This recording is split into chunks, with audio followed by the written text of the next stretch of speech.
Quigley in 5, underwater in the yellow lane. Jazz Carling of Great Britain. Quigley goes through. The silver to Jazz Carling. Wonderful silver medal for Great Britain. Welcome to the Honest Athletes podcast with Lauren Quigley and Jazz Carling.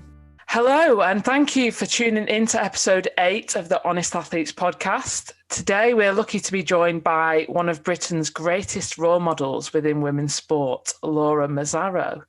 Laura, a now retired professional squash player, had an unbroken run of 11 straight years ranked inside the top 10 in the world, with 2015 being the standout year as she became the number 1 player in the world. As we've mentioned many times on this podcast before, an athlete's time within sport is never a smooth road. And so with Laura's amazing achievements comes many challenges, which I can't wait to chat with Laura about today. However, I'd just like to say Laura has just released a book called All In, Becoming World Champion, which you can get your hands on right now and definitely should. So if you want to pause this podcast, order it and then come straight back, that's absolutely fine. We'll allow that. But if we sat here and talk about Laura's achievements, I don't think she'd actually have time to chat if I listed them all. So let's get started. Massive thanks to Laura for coming on today. How are you, Laura? I'm great, thanks. Thanks for having me on.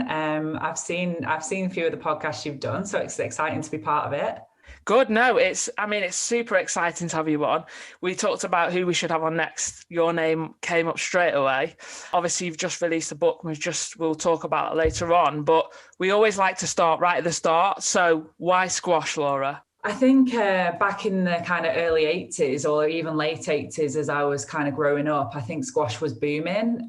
It's never been a sport that's been played in schools and is, obviously it's a small sport, minority sport, but my parents both played. And, I think I always say, I feel like it was a good place to kind of lock a kid in a four-walled court. You just shut the door and they were in the bar and you just practiced. And I think I just started because they played and I was quite good, quite young. And then I think I got that competitiveness in quite early as well. So yeah, it is a strange one, is like how you pick it up and stuff. But I think it was just from parents playing and that boom in the 80s and early 90s that squash had as well. I've tried out. Well, thanks for coming on as well, Laura. Just like saying hi. But I personally, when I was younger, I think parents were getting me to try out loads of different sports. And unfortunately, racket sports for me, I was never gifted. My mum and dad used to play quite a lot of badminton.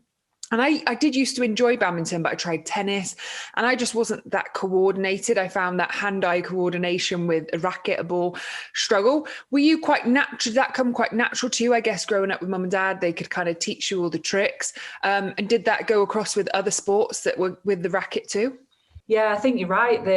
My dad says that the first time I went on court, I volleyed the ball, obviously, so without the bounce, which is a fairly hard skill. So he I think, picked up on, I didn't know any better, but he picked upon the fact that maybe it was quite natural, the hand-eye coordination. And we sort of went from there, really. My dad was, just a club player, really. So good, but not kind of any sort of level. And my mum actually stopped playing when I think she had me, but had played in the past. So yeah, I think it's a little bit natural. And it is that whole nurture nature argument, isn't it? And I used to swim as well when I was younger, and it got to the point where those early mornings kicked in and I was like, I think I prefer squash. Like, credit to you guys for the amount of training. I've trained with swimmers a lot over the years. It's unbelievable, but it was just phenomenal. Yeah, I think just sort of having that games part of it as well was a really big thing for me. Like, playing the game and figuring it out was a big thing, which I really enjoyed young as well. There's so many questions that I can't wait to ask, because obviously having a squash player on is like so different to anyone we've ever talked to. So you said you did a bit of swimming and stuff like that. I presume you did most of the sports, or tried lots of different things, and obviously squash was the one for you, evidently so. you've mentioned the competitive side. Did you always I want to be world number one? Or was it like a progression? Like, I really enjoy this. I'm just going to keep training. And then eventually you were just like, oh, I'm really good at this. Maybe let's keep going and see where we get, sort of thing. Yeah, probably really similar to what you've just said, except probably just I'm really good at this and we'll keep going. But I guess good enough to keep going, and was fairly good for my age. I was number one in England for most of my junior career, which is obviously good, isn't it? I guess, but on a world level, it's and pro level is completely different. So I went to college, did A levels, and sort of applied to go to university, and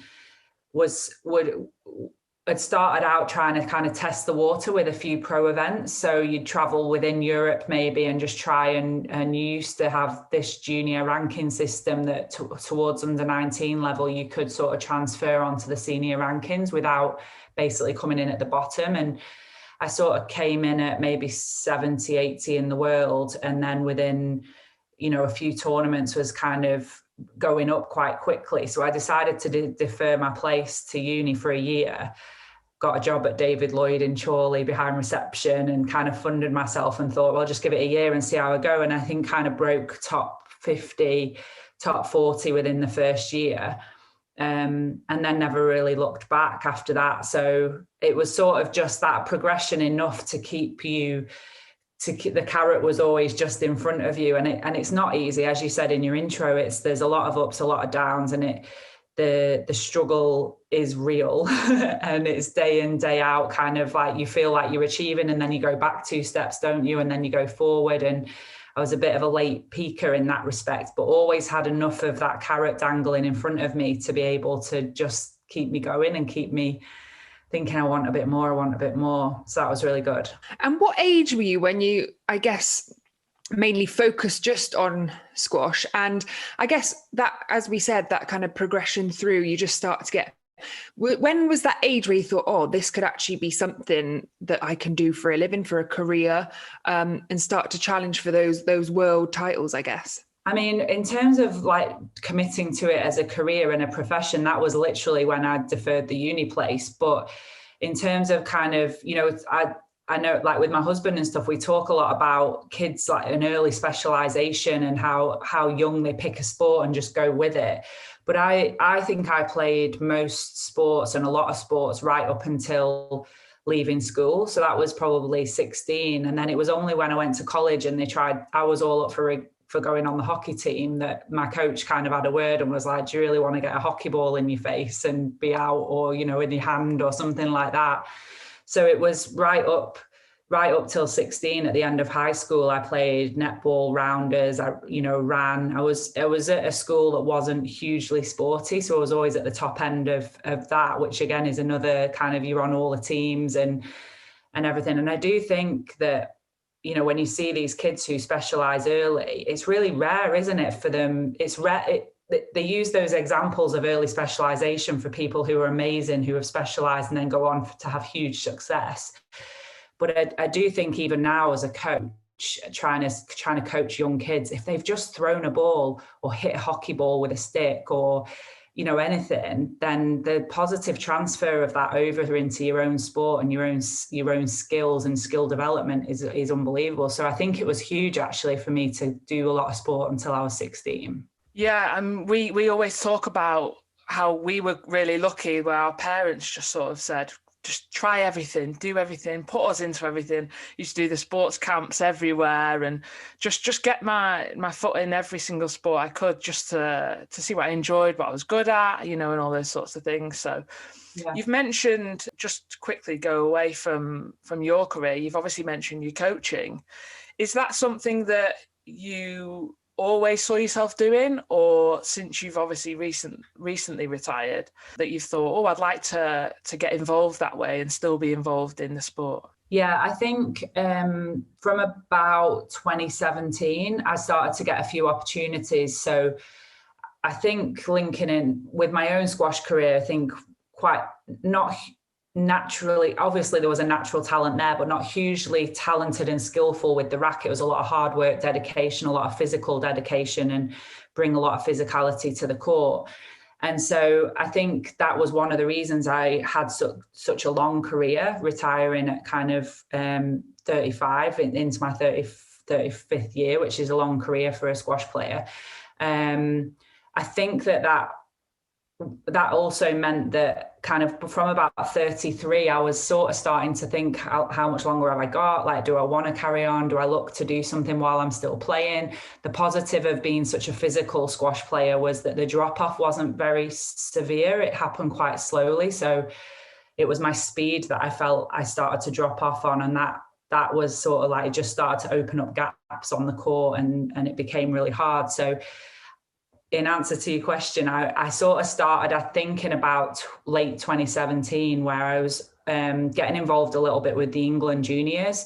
And I'd had so much support from England squash and the senior side of that when I was a junior, that I think that's huge. And then when I get to be at the top of the game, I want to give back to the juniors. And I hope that me giving back then means if any of them make it to the top, that they will give back. So I started to get involved with England squash, joined in on a few junior squads, the higher end junior squads, where I would literally just go on and play them and train with them. And so they could feel the level of what it was like to be at the top of the women's game. Did a couple of trips away with the juniors as well, and kind of tried to inspire the fact that I was there as kind of a coach, and started mentoring a couple of the younger girls, and was giving back for perhaps maybe two and a bit years before I properly retired. In hindsight, I don't know if there was a little bit of me that was sort of really thinking about retiring, because I wouldn't have even been able to contemplate doing that in kind of 2014, 15, 16 really. And then all of a sudden I felt ready for that. So when it started going well and I was mentoring them and I felt like I could have an impact on court, teaching them some of the stuff that had really worked with me, then I think the coaching side really opened up as a possibility to go into post-career. I think that's one thing is, as athletes, you go through such a journey, highs, lows, and being able to actually give back. I find it so reward, and I know Lauren does too. So I bet you feel like exactly the same with that. But from an outsider, watching squash, it looks like one of the most relentless, like people come out and they're dripping. They look like they've gone through a shower with fully clothed.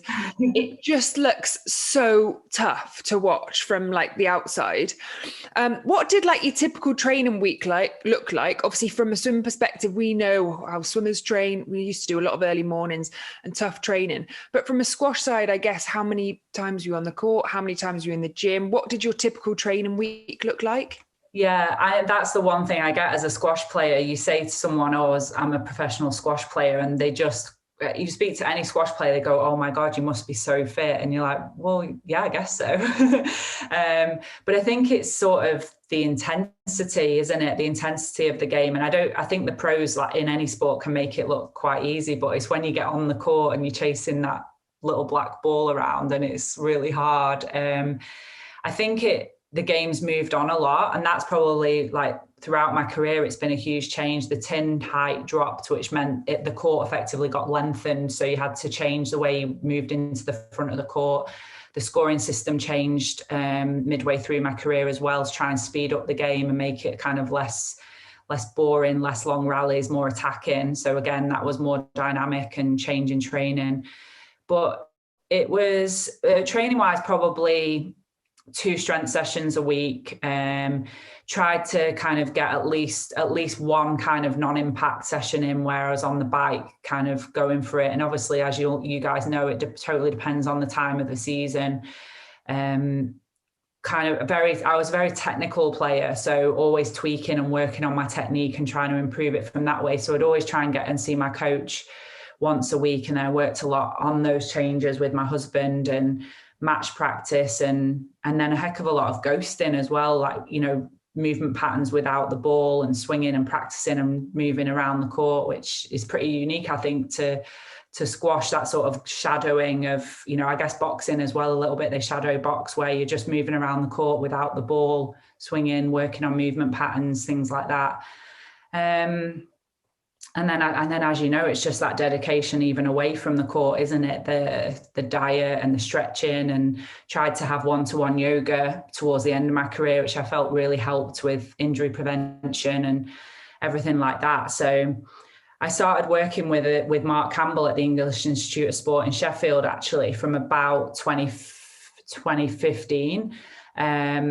And he was unbelievable. And he was GB boxing coach. He worked a bit with other sports and swimmers as well.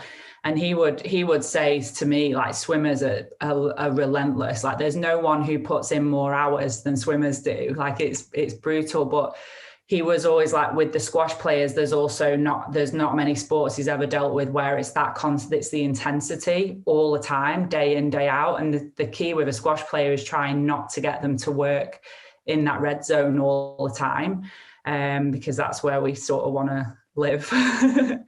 So in swimming, we talk about, oh, that's a fast pool or that's a slow pool. And it doesn't really make too much sense because it's literally a box with water in it.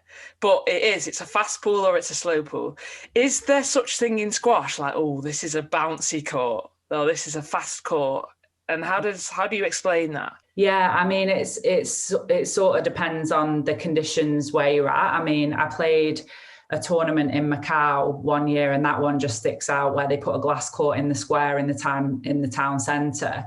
And Danny was with me. We walked out of the hotel to go to play the semi-final, which was the first match on the glass court. And I felt like I walked into a brick wall of, well, it wasn't a brick wall, obviously, but I felt like I walked into a wall of humidity. I walked out of this beautifully air-conditioned, that you don't even realise is air-conditioned because it's so hot outside. It's just a nice temperature. And you walk out and you just get, when you feel like you stood behind a bus and the exhaust is going at you. You'll know from getting off in Lanzarote, and you're like, whoa. And it was just that. And I just looked at Danny and went, how am I going to play in this? I mean, it's just when that heat and it zaps you and it kind of gets rid of all of your energy, and it can make you quite mentally and physically flat. So you've obviously got the court situation in terms of, we're supposed to be an indoor sport, but we'll put a court up in the center of Macau. We're played in San Francisco, so you've got same situation, glass court right kind of by the Bay Bridge in San Francisco on the waterfront. September, freezing cold. You're sort of like literally warming up in 4 layers, and the ball is like heavy, and it's like a stone, and your shoulders sore the next day because you've got to hit it so hard to get it to the back of the court. So you've got those conditions to deal with. And then you've actually just got the court conditions as well, like different glass courts. Some are fast, some are slow, adapting to them. But I don't know if it's the same with you guys, but, we get a practice on the court for 2 or 3 days before and the morning of our match. And you sort of trying to find your range, really. A bit different to you guys because you just want it to be fast, to swim fast. But we're trying to find the range, trying to find how hard to hit the ball, like how high on the front wall, get the feel of the court, really. So it changes a lot. I love watching like the glass boxes. What is that? What you call them? Like a glass court? Glass court, yeah. I absolutely love watching it. I think as a sports fan, I just love watching all sports. But when you get to see all the angles and where you can actually just place it anywhere in the world, that's pretty special. It's not like they've put temporary pools in everywhere, but obviously you need a lot of water. So it's not like you can be in San Francisco with amazing views. So that must be very cool to watch. And as you said, squash is such a technical sport, and being able to get to know every single court is so interesting to hear about. But taking it back, I guess you said you deferred a year from university. When did you get to that age where you started to think, oh, I'm breaking into that kind of world top 10? When did that kind of coin drop that I can start really challenging there? Yeah, I think so. There's always that progression. I got a little bit stuck at about 20 in the world, and that was a tough time. And I left my coach at the time around there because I sort of felt like, is this actually, not only am I going to break top 20, but how can I want to get to the very top. So there's those tough situations and decisions. And at the time, they're the toughest of tough decisions, aren't they? You feel like there's nothing more important in the world than, do I go? Do I stay? What happens if I go? What happens if I stay? You just don't know what the future holds, do you? It's so tough. And the same as you go up the rankings, I got stuck just outside the top 10 as well. And it was really tough. And then with the funny thing, I talk a lot about it in the book as well, is because I was alongside Nicole David, who was 9 straight years at world number 1. And so trying to deal with, kind of your own progression. And she's 3 months older than me. So we came through juniors together, which is good and bad, because I honestly believe that she pushed the game to a higher level, and she made us all chase after her. She took the game physically to another level. And if you weren't in physical shape you had no chance if you weren't even near her physically. So it was good and bad. So you were always sort of comparing yourself to these people. And there's another couple of English girls who were slightly I was ahead of them in juniors, and then they sort of came through and kind of overtook me. And you're just dealing with all of that all the time. It's irrelevant, isn't it, who's at the rankings and who's above you? But it's not. It's like, you're looking over your shoulder a bit. And I think just never really had my eye set on that one spot, because Nicole was there. And for a lot of years, you were fighting to kind of win the odd title. She literally lost once or twice a year for the majority of my early to mid 20s. And then I managed to get my first win over her, and that was a big breakthrough. I was 9-0 down in the head-to-heads before I got my first win. And then I started to kind of get into her a little bit. And, by that, I mean, maybe beat her twice a season, which is tough as well. So you never really thought to get to world number 1, you need to do it consistently week in, week out. And I don't think I ever really believed that I would get to be the world number 1 because of that. My best hope was sort of putting it together for a week and winning a big title. So yeah, in answer to your question, I don't think I ever did kind of fully believe that I would get to the top. It was sort of and it was such a slow process that it was kind of small incremental changes, and then you beat her a little bit more. And then I won the British Open in 2013, and I beat her in the final completely unexpectedly, when no one's even really considered that you're probably going to win the final. And then that was a big turning point, because it gave me a lot of belief going forward after that. It's definitely those moments in sport where you've been working for something for so long, and then you get that bit of confidence, and it's literally all you need. Laura Massaro, the squash player, had a tough exterior. It was like, we've talked about it before, Jazz and I, on the podcast, of poker face. And sort of like, for us in racing, poker face was obviously your face in the water, so no one sees what you look like when you're swimming. But when you finished, you touch the wall and you look confident. And even though inside you're like dying at the wall, you just want everyone to think that was easy, heat swim, I've got loads in the tank. And your persona obviously was like Laura Massaro, hard as nails, no problem, a force to be reckoned with, obviously, but this face of like, I've got this, confidence. First of all, did you know that was your reputation? And second of all, Laura Massaro, inside the squash player, how was she feeling in these moments? How did you deal with the nerves and all that sort of stuff? Yes, firstly, I knew that was what my reputation was. And it's funny, isn't it? Because you have to do something to gain that reputation. So I was obviously behaving in a certain way that gave me that reputation. And then I got given the nickname on tour as Ice Queen, which I thought was quite fitting. Although they were toying around with Medusa for a bit, and I quite liked that, because I did have a look that could kill on court. And yeah, the comment I get most of the time is when I meet someone kind of away from court, or particularly now I'm retired, is more like, I didn't realize you were as nice as you are, or as smiley as you are. And I'm like, yeah, well, I didn't really want you to be honest. And I think that, so there must have been something going on that sort of gave me that nickname, that sort of gave me that reputation. But it all happened without me sort of realizing it. I was quite tough and I was quite serious, and I'm quite serious. I was there to do a job. Like I said, I wasn't the most talented. I sort of needed the other edges mentally and physically to sort of, whereas other players can just finish the rally with racket skills, I didn't really have that. So the mentality, I feel, would win me a couple of points a game, particularly say at like 8-all or 9-all, when you're pushing through towards 11 to get there. they think, oh, she always comes through at 9-all and wins the game. And I don't, but they think I do. So then you're sort of halfway there, aren't you?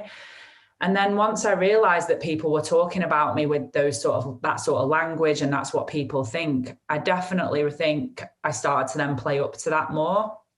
Not in sort of like a games, and I wasn't playing up to it, but I sort of accepted it. And almost they gave me that personality before I even realized I had it myself. And then it was something that I could almost just become comfortable with.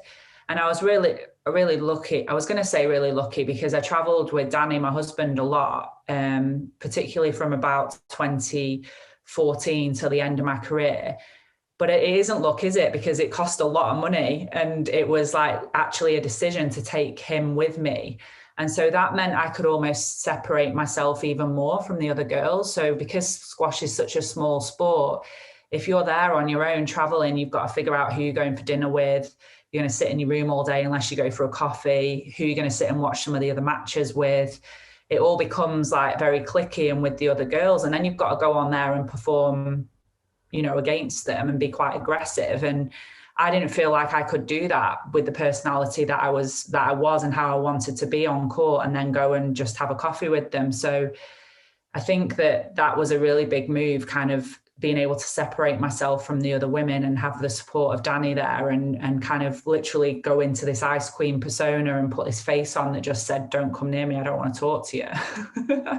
Oh, it's so funny because we are all seen. And as we said, like some people might see, oh, ice queen, but you just sometimes you don't even realize like how people see you. But I think from like a swimming perspective, bringing it back to swimming, we could finish races.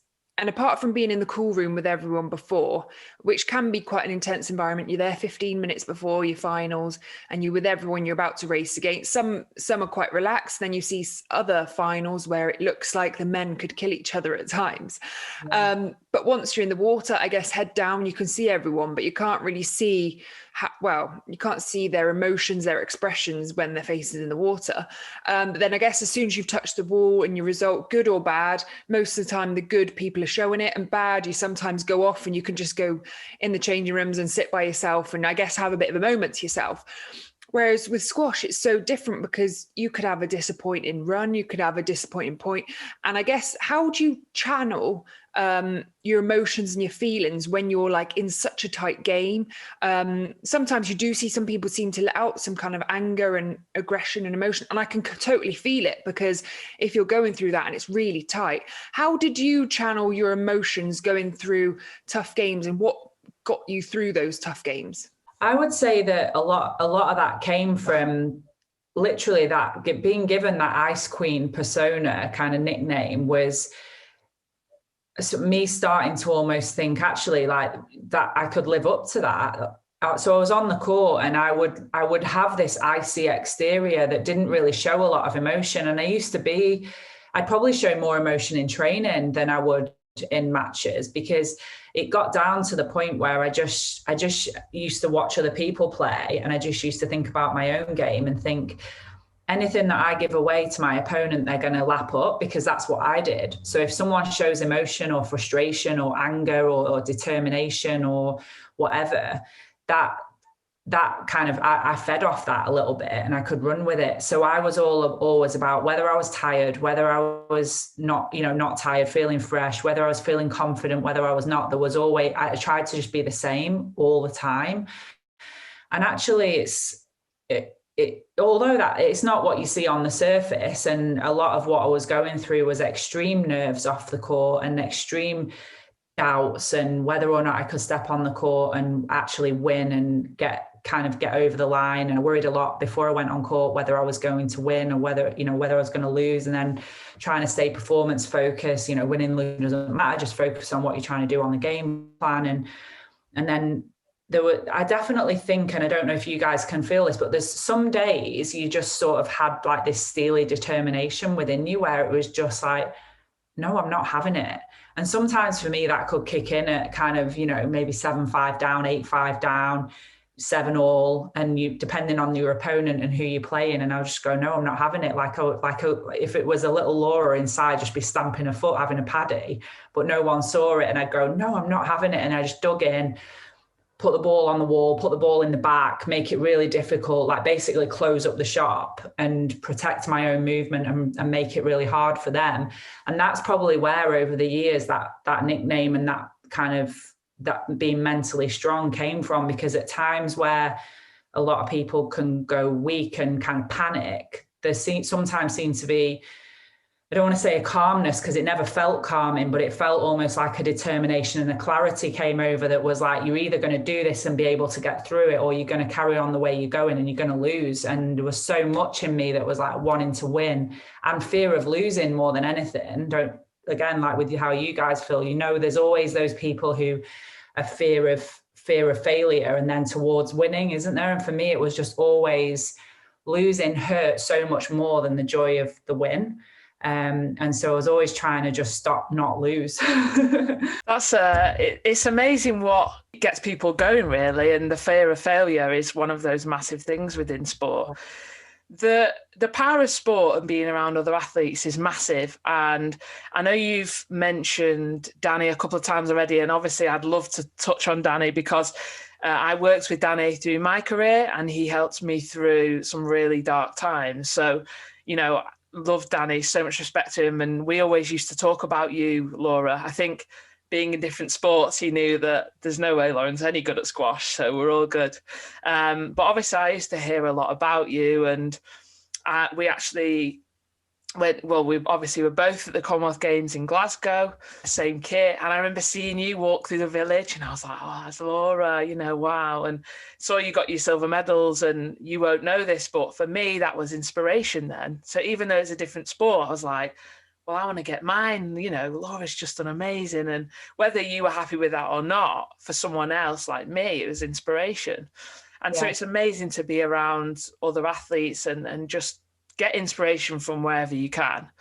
Yeah. For you, was there anyone in particular that was your inspiration through sport, or was it your parents, or having Danny around? What, in these individual sports that everyone calls them, it is a team sport. Who was your team? Who was your inspiration? I think I used to get a lot of inspiration through watching the men, particularly like my coach, David Pearson, also coached Nick Matthew, who was 3 times world champion and world number 1. And I think because we were taught a similar way, and people used to say towards the end, like I was the female version of Nick, probably because I wanted, we were similar, we were coached the same way, we were technically looked the same, we were both quite hard-nosed apparently.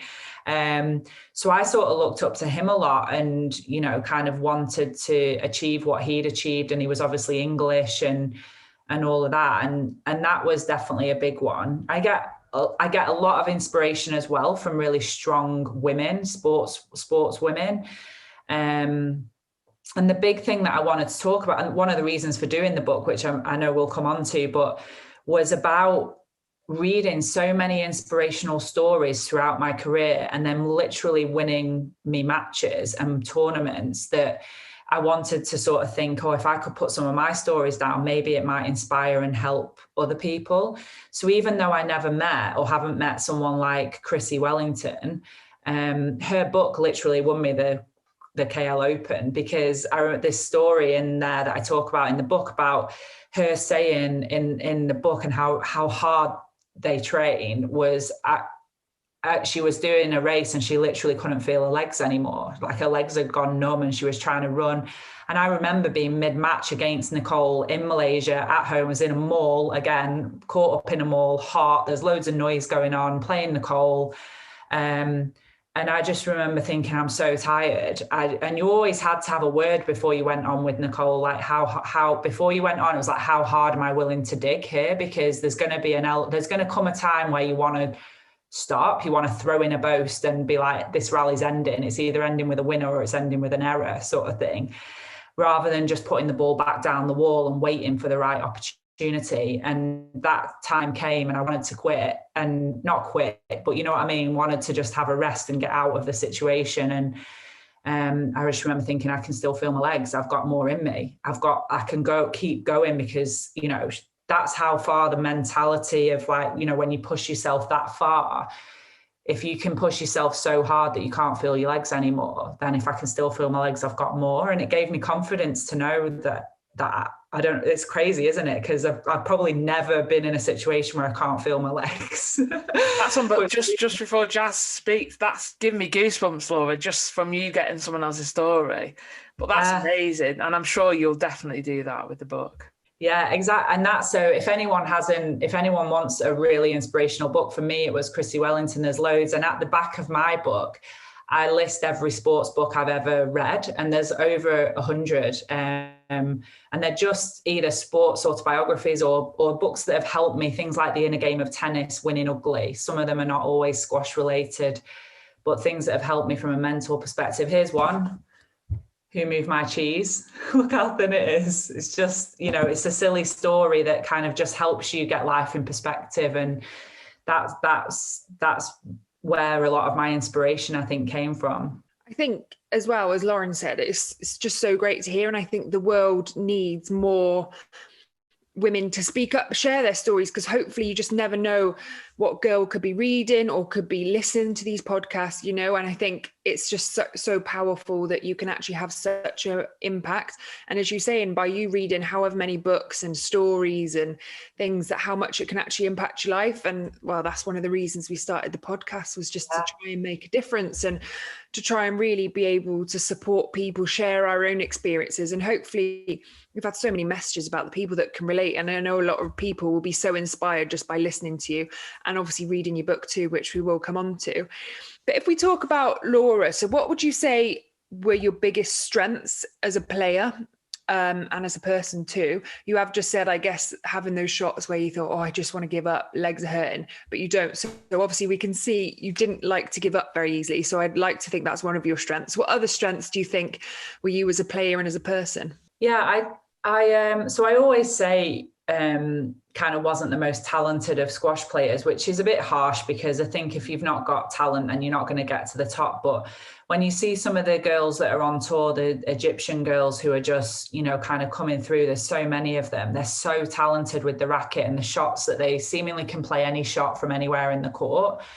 I think that although there was obviously an element of talent and that timing and that hand-eye coordination from the start, I would actually say, and I don't think it's kind of talked about as a talent as such, as much as it should be, but I would say that one of my biggest talents and strengths was just dedication and commitment.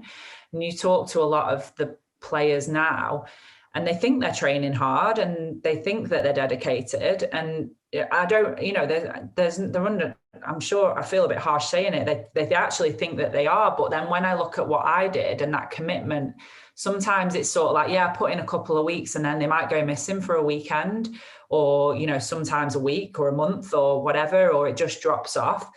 But for me, it was, I would literally get my training program written out on kind of like a Monday morning, and it was just followed to the letter every single day. And if I was feeling tired or I was feeling run down or was anything like that, I'd just pick up the phone, and there was a huge amount of honesty with everything that I did, particularly in the later stages of my career. So from kind of like 26 onwards, where I matured a little bit. I'm not saying I was like this from the very beginning, but if I had to say why my successes came a little bit late, that would be why.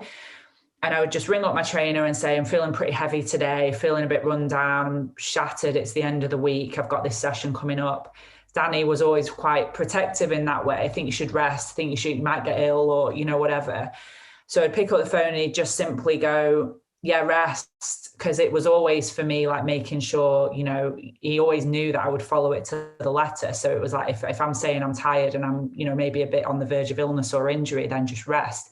And then other times I pick up the phone at a different time of the season and he'd go, no, you're supposed to be tired, get through it.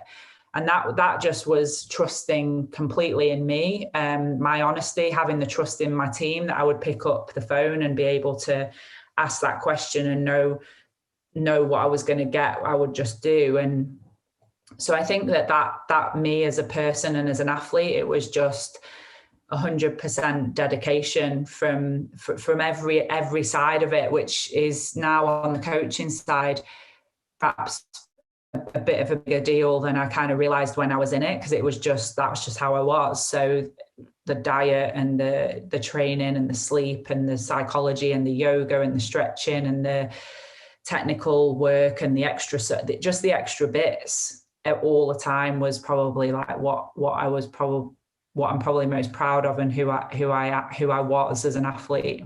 It's really interesting you say that. Like, you've stepped out as a coach now, and you can see the athletes that think they're doing it all, and compared to what you do, you're like, oh no, you're not, sort of thing. It's like, you're not. It's just how it is. And that's again where the mentoring and all that sort of good stuff comes in. I would love to ask about the relationship with Danny then, because there's a swimmer, Hannah Miley, who I've spoke to before, and her dad was her coach. And although obviously Danny's not your dad, your husband, he is a sports psychologist. He's also a squash coach. How do you manage that relationship of, this is when I'm the coach? I wanted to ask, did he help you with psychology a lot? And how is that?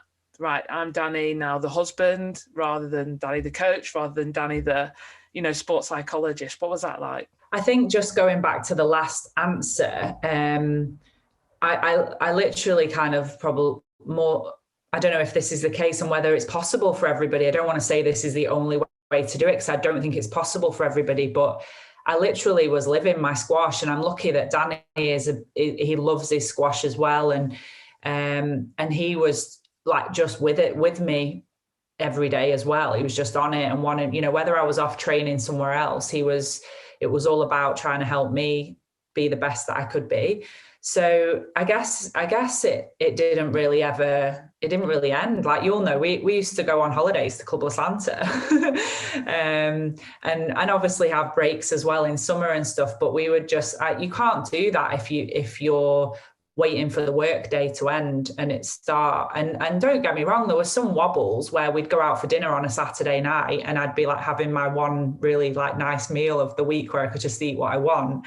And we'd be talking squash and I'd get a bit of a mood on and be like, what, Saturday night, can't we talk about something else? And Danny would just be like, but it's what we do. And we just, and it wasn't that I didn't want to talk about squash. I think that's what I realized in the end. It was more worried that, did we have more than squash?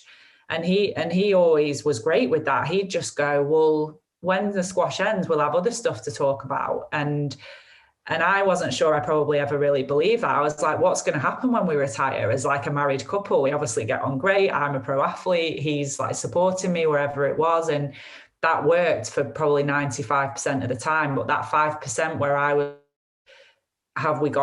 is there something else?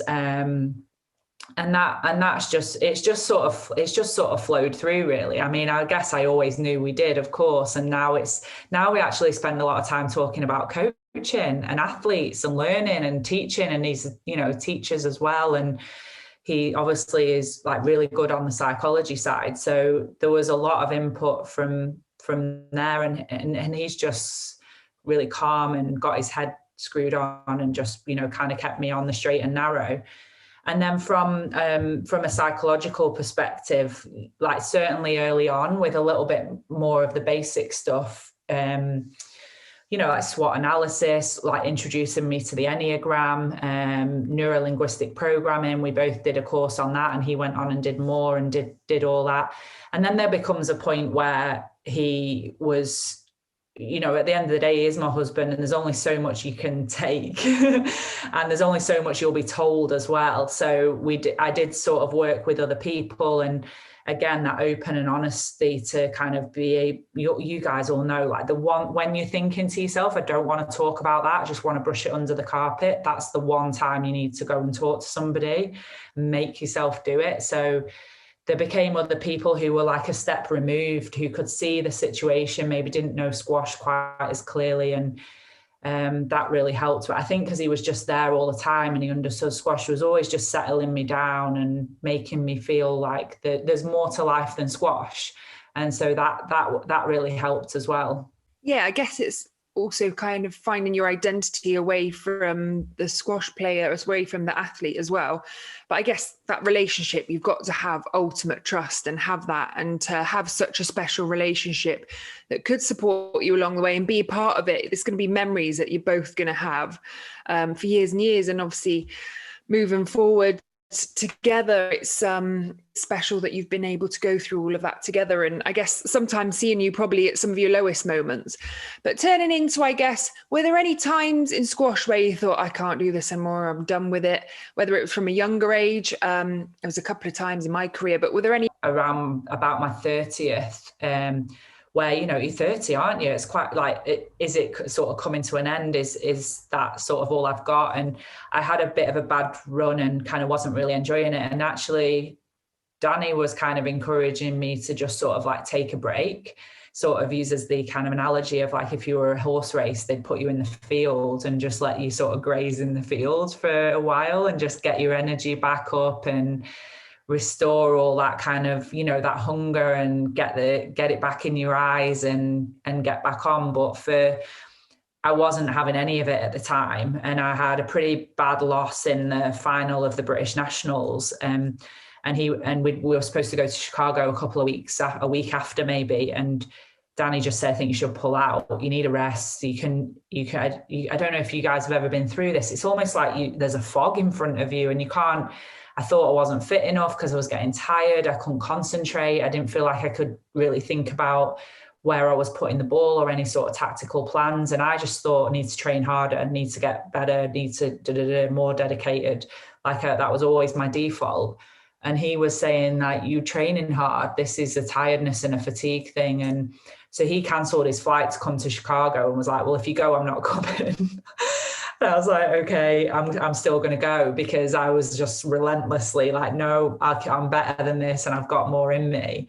And then obviously Chicago was a complete nightmare. I scraped through the first round and lost to, you know, someone 20 in the world or something in the last 16, and just basically flew home. And I think from that point, no one knew, but at the time I was like, I'm done. My rackets are away and they're not coming out again. And we went away on holiday to Dubai and just had a week. And I just like slowly but surely this fog started to lift and I cried a lot, like all the time. And anytime I think about it, I was just crying. And anytime I thought about it, and then slowly the tears sort of subsided and we were having a few cocktails and dinner. And I was like, maybe I should just retire. It's not as bad as it seems. And then this fog lifted, and then just literally one day, we were just talking about like this potential retirement, and he was like, what, if you carry on playing, what do you actually want? And I just went, I just want to win more titles. And from then he was like, write it down. And I wrote down this sheet of paper about if I was going to carry on playing, what I'd want. And from that day, I sort of never looked back. And so I guess that you know, it was a real wobble at the time, and there was genuine kind of like the rackets were away. And as far as I was concerned, even though no one else knew, I was done. But then that fog lifted and that desire came back and the hunger, and I had a few new goals that I set. And then I all sort of made a bit more sense and I was back.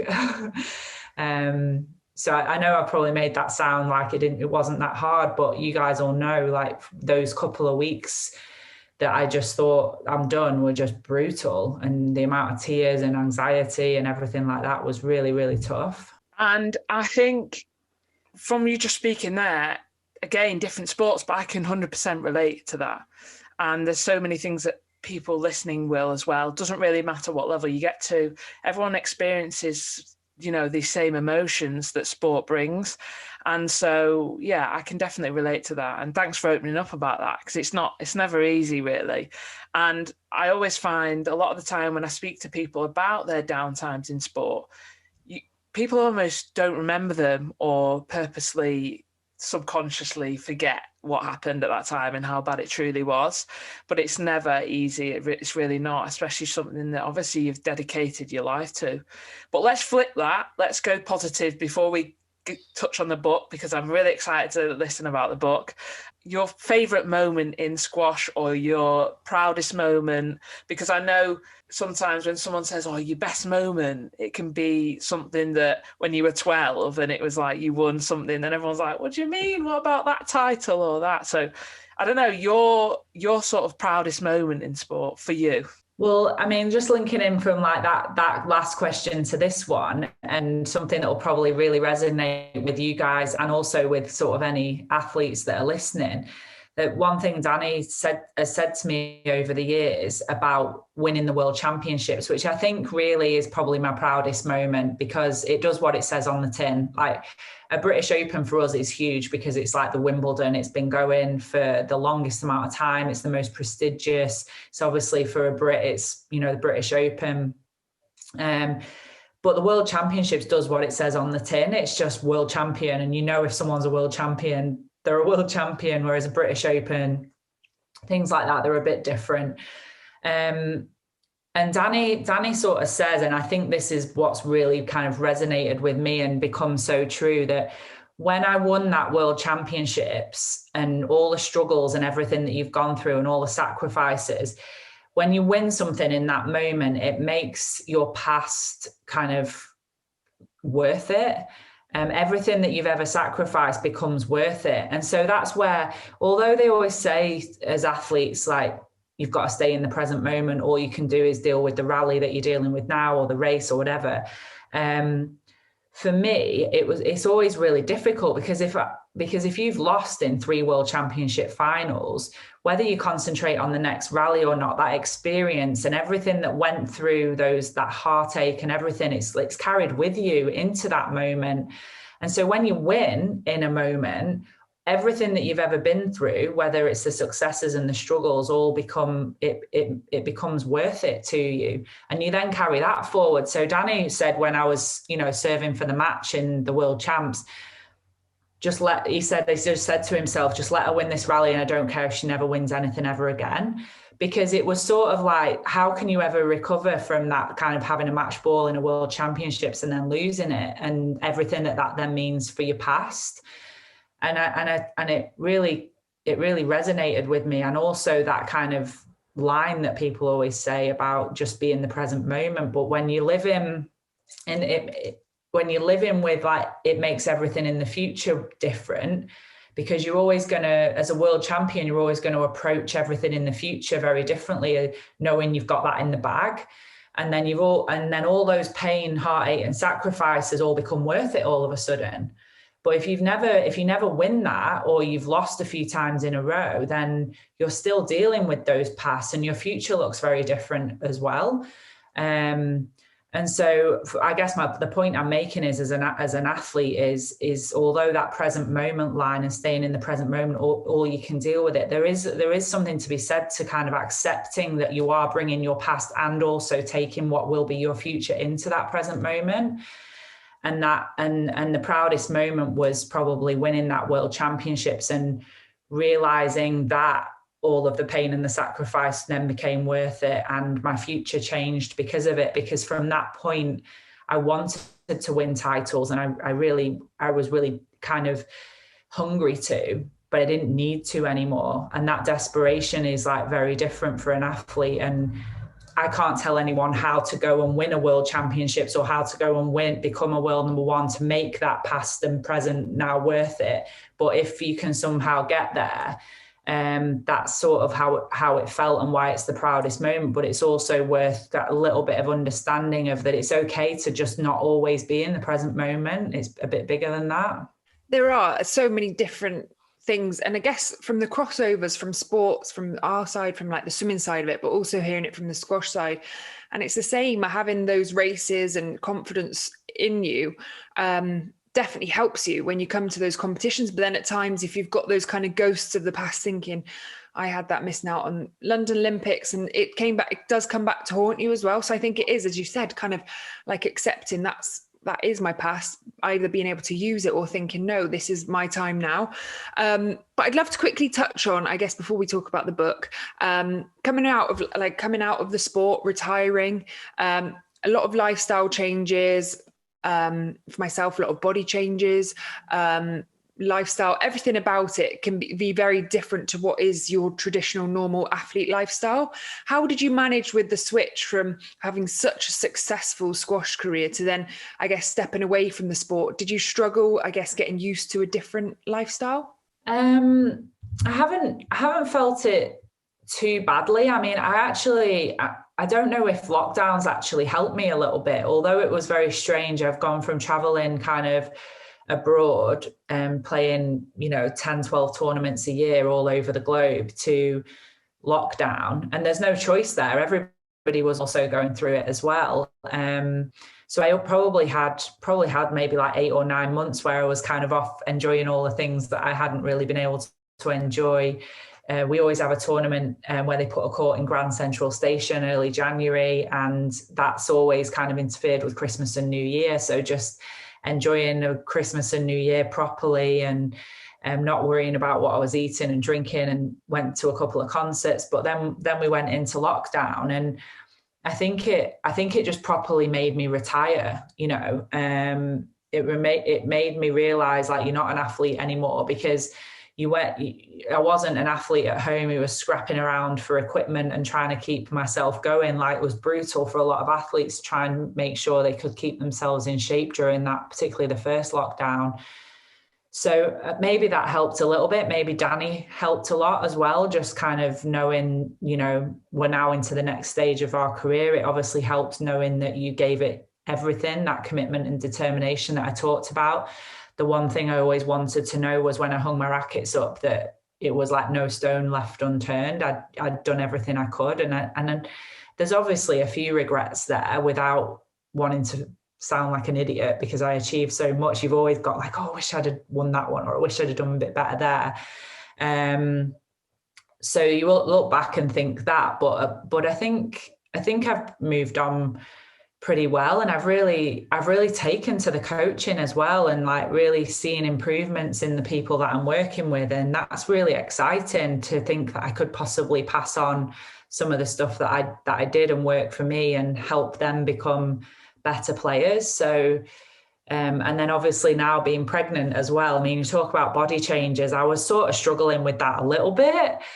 I mean, seeing your belly grow is a whole different level. And I don't know whether I've listened to a lot of podcasts, and the one podcast I've been listening to is called, they call it kind of like athlete brain. And it's like, you go from pushing yourself every day, and if you get tired, you just push through, right? And you're like, I'm just a bit tired, get through it. I'll get into it in a minute. And when you're pregnant, you're just like, my gut's going, just come on, just you'll get into it. And my other gut's going, I've got two guts. The other side of me is going, you've got a baby in your belly. What are you doing? And it's like, should you versus could you? And that kind of bodily change. And my cheeks are getting bigger, and my fingers feel a bit fatter and swollen. And I'm just like, I look in the mirror and think, what the heck is happening to me? Obviously, millions of women have gone through that. And so I guess that was a whole different level on top of like athlete body changing, and seeing that muscle sort of just disappear a little bit, and adding a little bit more fat on and everything. So I've probably gone through that kind of body change more because of the pregnancy as well, and dealing with that, which is another, I'm sure you could probably speak to athletes who've had babies for weeks on how that feels. So first of all then, Laura, whilst we're on the podcast, huge congratulations with the pregnancy news. That is super exciting. And I know that you and Danny are going to be unbelievable. This kid is very lucky, so it's all good there. But the book, got to talk about it all in. Have you always wanted to write a book? Where do you even start with writing a book? And how have you found it? Was it like cathartic, or at times quite difficult to write about certain situations? Just tell me everything. So I think I've wanted to write a book because of what I said earlier, in terms of like just reading so many books and being so inspired by them, and thinking whether it gets out to a wider audience than squash, or whether it just helps a few squash people, juniors, just understand maybe how people perceived how mentally strong they thought I was mentally strong. I had this nickname, and wanted to just talk about how I, didn't always have it together as much as it seemed, and that there was a lot of it was a front. And athletes put on this front, don't you? Living in a mask a lot of the time. You've got little injuries, worries, illnesses, not playing well, confidence. You just like chin up, shoulders back, nah, it's all good sort of thing. And I'm never going to say that while I'm playing, but I kind of wanted to say that, that for everybody who if you thought that I had everything together, then this now shows that perhaps I didn't. And so maybe that might help people. There was no female squash player that had written a book, so I'm not going to lie that kind of was there. Like there's 4 male squash players, I think, that have written a book. So kind of wanted to join that club a little bit, which was good. And then yeah, just kind of wanting to just give back overall, I think. And it was definitely interesting as the book runs through. There's diary entries, so it was interesting reading through all of my diaries from when I was playing. And I don't know if you guys have ever done this, but at the time when you're going through something, it's like the only time you've ever been through this injury, and you don't know how you're ever going to kind of come back from it again, or how you're going to perform well. And then you get ill, and then you're like, oh my God, I've got to go to a tournament and I've not had the ideal lead up. And then you have a great result and you get a bit cocky, and then you get put back in your place with a bad result. And then, and I'm reading these diaries, and those 4 examples that I've just given were just like a merry-go-round for years.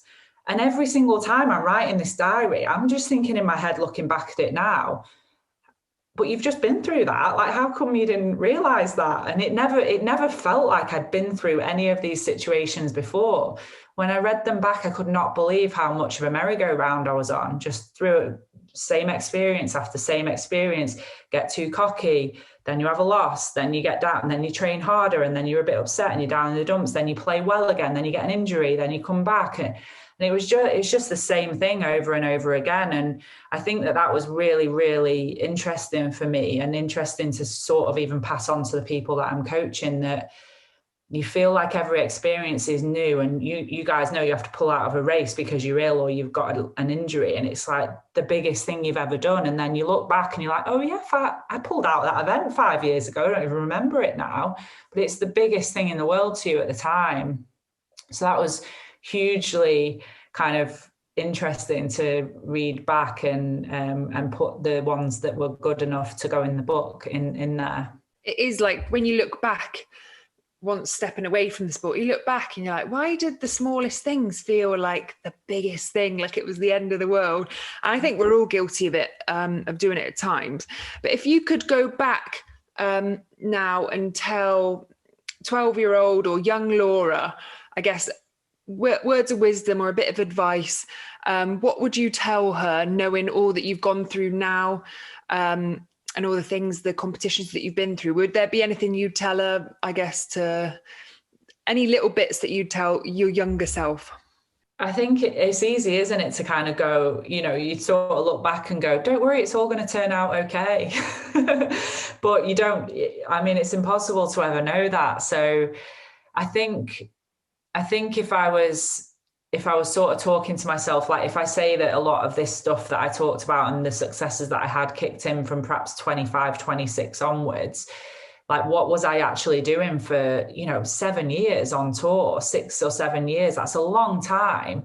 And I was doing the best I could at the time. I genuinely believe I was doing the best that I could, but I think it would just be to say to just keep in the faith and try not to get too high with the highs and too low with the lows, and to try and keep a bit of an even keel, and keep having honesty with yourself and with the people around you, and have people around you who you trust and who you believe in and who are honest with you, but also caring as well. And I think I found that balance massively towards the end of my career, where the people around me were honest without being overly harsh, and could tell me how it was, but also knew when to put an arm around me as well. And so it's finding that those for if I was offering advice maybe more to other people than myself, it would be kind of try and have that honesty within yourself, but try and find the people around you who have got that really good balance of being honest with you, but also like caring as well, because not everyone's the same. But for me personally, having that caring element, I was so tough on myself that I didn't need anyone else being tough on me as well. I think just from listening to you today, just for a short time, I feel like there's loads I can ask you. But I'm sure the book does a fantastic job in obviously going into depth and everything. But just when we speak to, from doing this podcast and speaking to loads of different athletes, Jazz and I have noticed the parallels in sport are just, they're right there. And you know, sports don't like to cross over. They don't like to, why would you go over and speak to a squash player, or why would you? But actually, it's so important to, and you've said yourself, a book from another sport has done more for you and got you to win a world championship. And it's unbelievable. And so when you say, you know, obviously you hope it crosses over and goes outside of the world of squash, I think it's so important to, and it would be amazing to, because like I said before, it doesn't matter what sport, what level, what age, everyone goes through these emotions. And so you're better learning from whoever you can. And actually sometimes for someone from another sport can do more for you than actually what your own sport has to offer. So just, I think, well, thanks from Jazz and I for coming on, but also for being brave enough to write a book, to be doing what you're doing, because you're helping so many people that you won't even realise, ourselves included. And so we just really appreciate you, you know, giving us your time and coming on to speak about your experiences. And yeah, just thanks for coming on, Laura. Thanks. It's been fun. It's hard, but nice to talk about all of this. And you're absolutely right. I think sometimes you can't actually see the wood for your trees in your own sport sometimes, and seeing something from the outside, is talking to a different athlete where there's no threat as well, can be the biggest thing that you can do to help your sport and your mental health as well. And as a sports fan, last question, like I would love to see squash in the Olympics. Do you feel the same, or is it like all towards the world titles? Like, I guess swimming, it's like the Olympics is the biggest, the pinnacle. I would love to see squash in it. I don't really know why it's so not. Would I, by the way. How do you feel though from being involved in the sport? Would you love to see it in the Olympics? Yeah, of course. And I think as an athlete, you just literally have to go, that is something that is completely out of my control and nothing I can do at all. And strangely, we were probably closest to getting in for 2012 and missed out really kind of narrowly, and then haven't really been anywhere near since. And we've tried everything. You know, it feels like squash have tried everything, from getting like literally Roger Federer on board with the sport to then working with like urban squash programs where you're like helping, you know, you're like kind of the lesser kind of like wealthy countries, and getting people who can't afford can't afford to play squash into the game. And it's such a shame. And of course, I think that the Olympics would become our pinnacle, and the Commonwealth Games is huge for us. Whereas for you guys, it's huge, but it's also like the friendly version of the Olympics, like they call it the friendly games, don't they?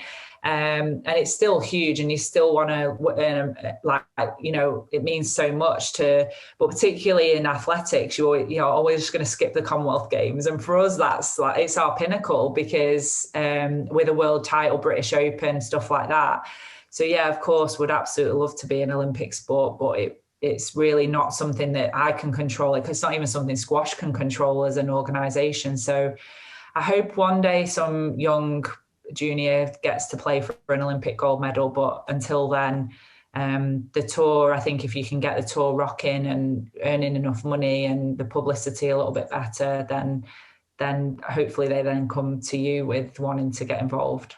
Definitely. Well, fingers crossed for that. But yeah, like I said, Laura, thank you for coming on. We really appreciate it.